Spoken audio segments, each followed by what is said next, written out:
Hey guys, welcome back to my kitchen. Today I'm making ricotta and apple donut holes. So this dish is really special to me because these donut holes are actually the dish that landed me into the top 14 competitors in MasterChef Canada season 1. And I got 3 yeses from the judges. So you guys want to try these donut holes. The only addition that I'm adding is apples because it's apple season and I want to take advantage of that. Okay, so we're gonna put these donut holes together and then we're gonna fry them in some canola oil. And great story, so I just recently drove my boys out west.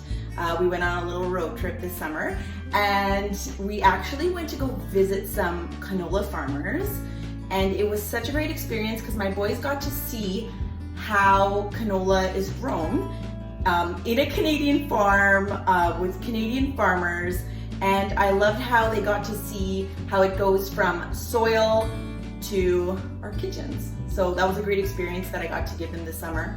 I think it's really important to teach kids where our ingredients come from, and that was our little experience this summer. So the first thing we're gonna do to make these donut holes is we're gonna get some ricotta cheese. So this is an Italian cream cheese, and it's really important that you drain this cheese. So what you can do is if you have cheesecloth, you want to wring it out, or you can put it in your sieve and just really drain it so that it's as dry as possible, so it allows for less water to be in your donut holes, because water and oil do not react well. So this has already been drained, so we're just going to put this in my stand mixer and we're going to whip it until it's smooth. Okay, that looks nice and smooth, no lumps. Next, we're gonna add 4 eggs. So I've got 3 in here. Just add 1 more. Just lightly beat the eggs. Pour those in. And then we're gonna add about a teaspoon of vanilla.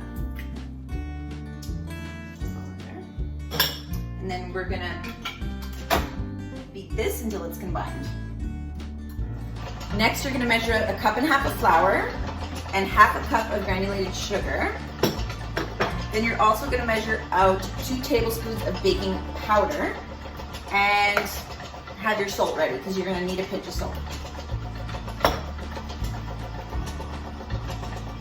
I'm gonna show you guys what this looks like because see the color? It's like a nice creamy yellow color. So that's what we want. So next we're gonna add the flour. So that's 1.5 cups of flour. And then 1/2 cup of granulated sugar. 2 tablespoons of baking powder. Pinch of salt. And then we're gonna mix again. And you wanna beat it on low speed just until it's combined. We don't wanna overmix this. Okay, that's good. Now we're gonna let this rest for 30 minutes. And while this is resting, we're gonna get our apples ready. Okay, so you'll need 2 apples for this recipe. So first, peel the apples.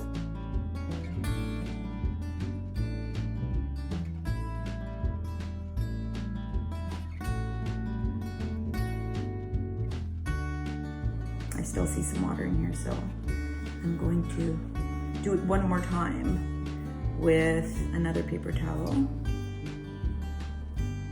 Truth be told, I've never actually made these ricotta donuts with apple before. I've made them a ton on their own, but I really wanted to incorporate apple. We have so many amazing variations of apple in Canada, and I really wanted to incorporate that into this donut. Okay, there, that's better. Just wanted to get some excess water out. And then we're gonna mix this into our batter when it's done resting. I'll be right back. I almost forgot to tell you guys, you don't want your apples to oxidize like mine. So make sure you put some lemon juice on them. Whoopsie. Make sure you don't get any seeds in there. Okay, so my apples are done. My batter is done.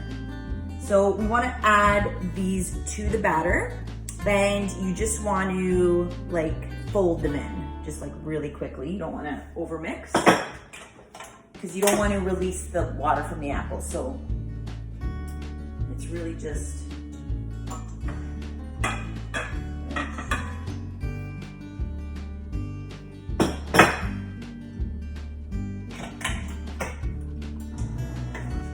I'll show you what the batter looks like.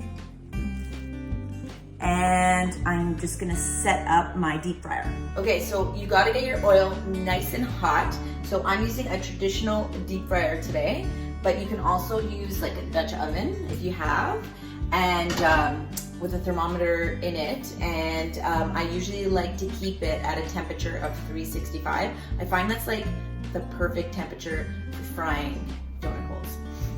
And ricotta donut holes specifically. I've tried this a gazillion times. 365 is kind of the magic number for me. So we're gonna do 4 to 5 at a time, and we're gonna leave them in there for about 2.5 to 3 minutes, and we're gonna turn them once during that process. But make sure you set yourself up. This is the point I wanted to make. So this is my batter, but make sure you set yourself up. I actually took the wire basket out of my deep fryer because I just find it hard to fumble with. And so I have just like a big slotted spoon, and I have a dish that's been lined with some paper towel just to absorb any extra oil. So let's try this out.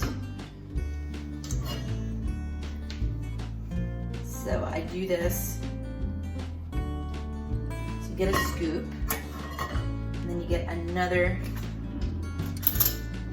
spoon.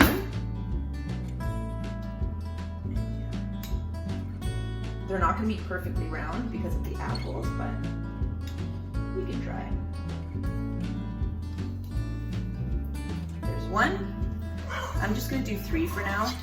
I'm going to bring the camera over so you guys can see. This is what they look like when they're frying. And this, when I mean flip, this is what I mean by that.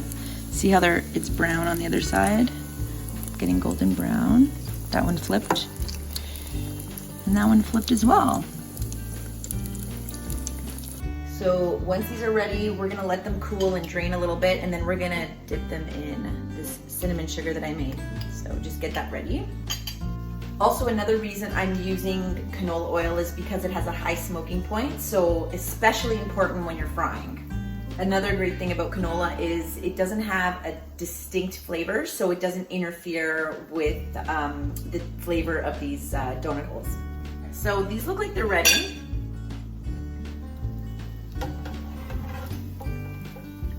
I don't know if you can see the color. Nice and golden. So leave them there. Let those cool for a second, and I'll get another batch in.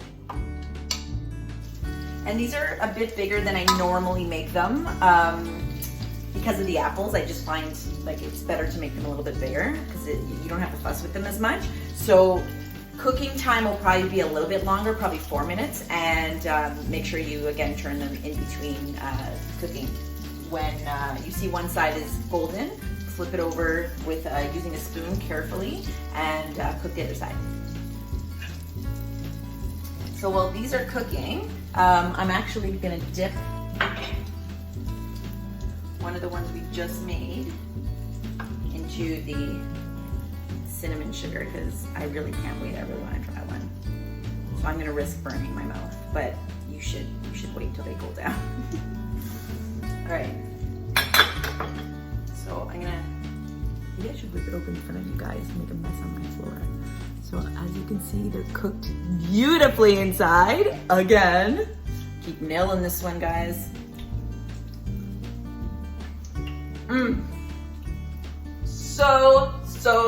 So good with the apple. Moist, but not overly moist. Still cooked through. That cinnamon sugar with the apple And that crunchy exterior, these are so good.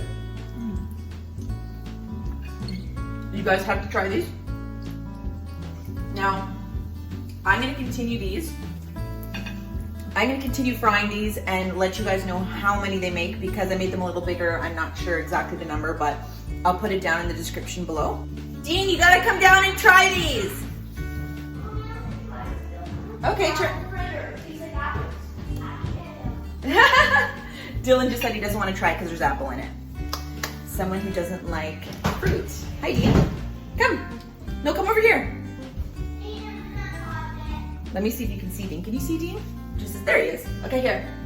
There you go. Try it. It's apple fritter. Apple fritter. They're good. They're not hot. I let it cool. It doesn't taste like apple. See? But it's good, right? Mm-hmm. They're good. Kid approved. You want to try one, Dylan? No. No, he's still skeptical about the I apples. gotta be famous chef approved if it's really good. This is what I made on MasterChef, remember? Okay, then it's approved. You want to get a good coat of the cinnamon sugar. So delish. This one actually came out really nice and round. Very impressed with myself. Okay, so this is the last one, and that's it. There you have it. Those are my ricotta and apple donut holes / fritters, whatever you want to call them. I think it's more of a donut hole. Yeah, it's more of a donut hole because a fritter is more flat. Yeah, so these are donut holes. But thank you so much for joining me in my kitchen. Please save this recipe. Tag your friends who you think might like this recipe and might want to try it at home. And that's it. Bon appetit, guys. Bye.